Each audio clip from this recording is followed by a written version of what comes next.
Sacred feminine is a quality that's very deep inside.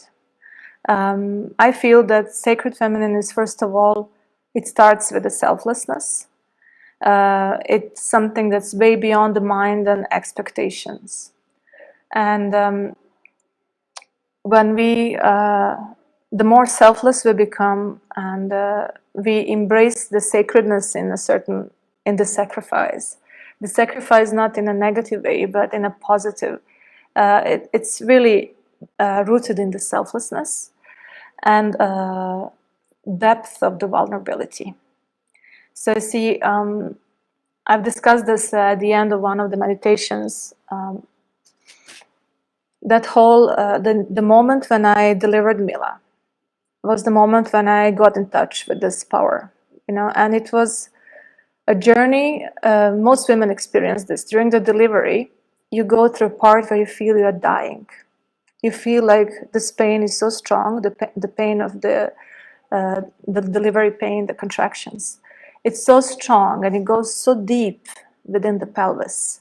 And the second chakra is also door to the subconscious mind. And in those moments, the woman who is delivering connects with all the women of the world, because all the mothers have gone through those pains. And there's just something so deep in that pain.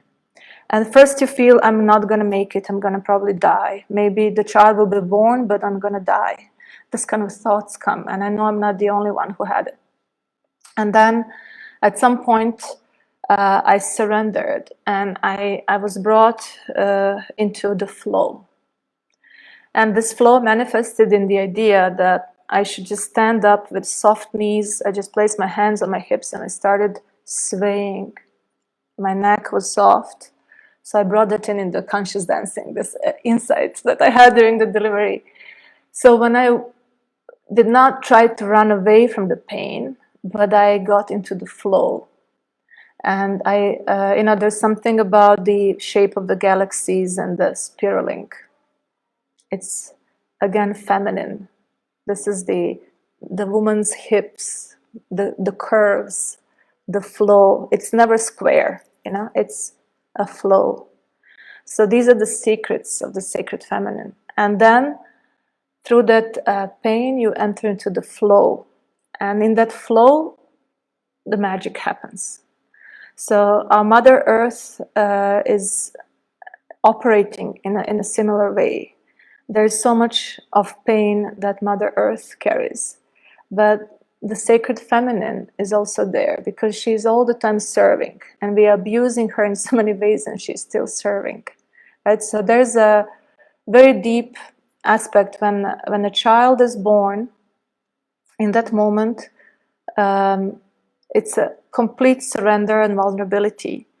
And you feel like you no longer live for yourself, you live for the child. In that moment, it becomes the center of your universe. And in that height of motherhood and selflessness, the most sacred aspect happens. But Mohanji also says women who have not delivered, they can also experience this if they start serving the children who are in the need. Who don't maybe have parents or don't have support. So if we get into the vibration of sacred motherhood and service and selflessness, that's where the sacred feminine comes in. So women who are connected with the sacred feminine are the anchors, the spine of the family, the anchors of peace on earth. And that brings me now to, if you notice on my page, there's a video that came from Holy Land. I was part of a Unity Earth pilgrimage as a representative of Mohanji Foundation. And we went to the baptism site. And there was an old native lady from Ecuador. She offered a prayer that just brought tears to my eyes. And that was the real baptism thing happening there. The water element is feminine. The energy there was just so sacred. Then also at the Dead Sea, there was a ceremony where we invoked the sacred feminine. Then by the walls of Jerusalem, we invoked the sacred feminine. It was all about our pure intention of bringing sacred feminine back onto its pedestal on our planet. I strongly believe that our inability to understand the depth of intimacy that we experience in our intimate life, mimicking the intimacy with the divine. So it's like one is microcosm and macrocosms are connected, as up, so below. So without connection with that, with the feminine force and the beauty of a feminine surrender and vulnerability, passing through the pain, opening to love, it's a very, very deep thing. So unless we can honor that and always keep it in its rightful place on a pedestal, we cannot achieve within ourselves the balance of Shiva and Shakti and Yin and Yang. And without honoring the sacred feminine, we cannot enjoy true balance and peace on earth. So it is said that this is the time when finally the sacred feminine is returning. Maybe we will realize that Mary Magdalene was not a prostitute. There is so much of misinterpretation of the woman's power through her vulnerability and surrender. There was jealousy on it. There was possessiveness. There was an aggressive need to crush that flower. And that's what brought imbalance on our planet.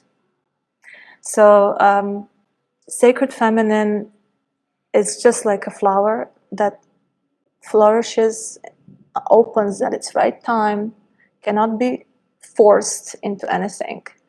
And when it opens, it's fully vulnerable, and it chooses to open up in its vulnerability. So when we choose to sacrifice for something, when we choose to serve, it's from the heart. It's not something somebody can order us to do. There's a huge difference between making love and being raped. This is the thing. So right now we have been raping Mother Earth. We have been raping the cows for the milk. We have been imposing, and we have been grabbing and conquering and competing. All these energies need to be balanced through the sacred feminine. So then only will we enjoy a beautiful life on earth. So sacred feminine is not just within a woman, it's also within a man. But it's more prominent in the woman because of her nature. Right? So I would say that it's the sacred Shakti that our Kundalini responds to, which is our opening into vulnerability, the courage to open and be vulnerable and remain vulnerable. It's a huge thing. All the rapists, aggressive people, they were actually victims in some way. They were not courageous enough to be vulnerable, but they're compensating that lack of fulfillment through their violence. So the message of Sacred Feminine is that of greatness and courage through vulnerability. Thank you.